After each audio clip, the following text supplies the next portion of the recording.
नमस्कार शेतकरी मित्रांनो, जसे की आपण भुईमूग, भेंडी, सोयाबीन याची लागण करत असतो, त्याच्यामध्ये आपल्याला कूच व ड्रम्पिंग होताना आपल्याला दिसून येते. त्यासाठी आज आपण जाणून घेऊया झेलोरा हे BASF कंपनीचे अतिशय उत्कृष्ट बुरशीनाशक आहे व याचा उपयोग बी बियाण्यांना हे औषध चोळून याचा उपयोग केला जातो व हे कांदा पिकामधील जे रोप असते त्यासाठी चांगल्या पद्धतीत रिझल्ट देताना आपल्याला दिसून येते व ड्रम्पिंग होताना दिसत नाही.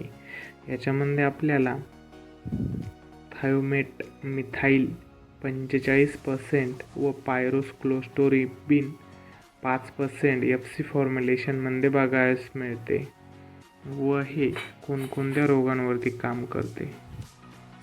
फ्युजेरियम विल्ट, खोडकूज असेल, मूळकूज असेल, रोपाचा करपा असेल, काळा स्पार्क असेल, यावरती याचे चांगले रिझल्ट आपल्याला बघावयास मिळतात व हे कोणकोणत्या पिकांवरती चांगल्या पद्धतीत काम करते. बटाटा असेल, हरभरा, भेंडी, सोयाबीन, भुईमूग यावरती चांगल्या पद्धतीत याचे रिझल्ट आपल्याला बघावयास मिळतात व याचे प्रमाण 200 ml औषध हे 600 ते 800 ml पाण्यामध्ये घोलून ते बियाला नीटनेटक्या पद्धतीत चोळून घ्यावे व 2-3 तास सुकून दिल्यानंतर हे पेरण्यासाठी आपण याचा उपयोग करू शकतो व याची मार्केटमध्ये किंमत आपल्याला 400 ml ची 1600 ते 1700 रुपयापर्यंत बघायला मिळेल व 200 ml ची किंमत 850 ते 900 रुपयापर्यंत बघायला मिळेल. नमस्कार मित्रांनो, व्हिडिओ आवडला असेल लाईक, सबस्क्राईब, फॉलो करा. धन्यवाद.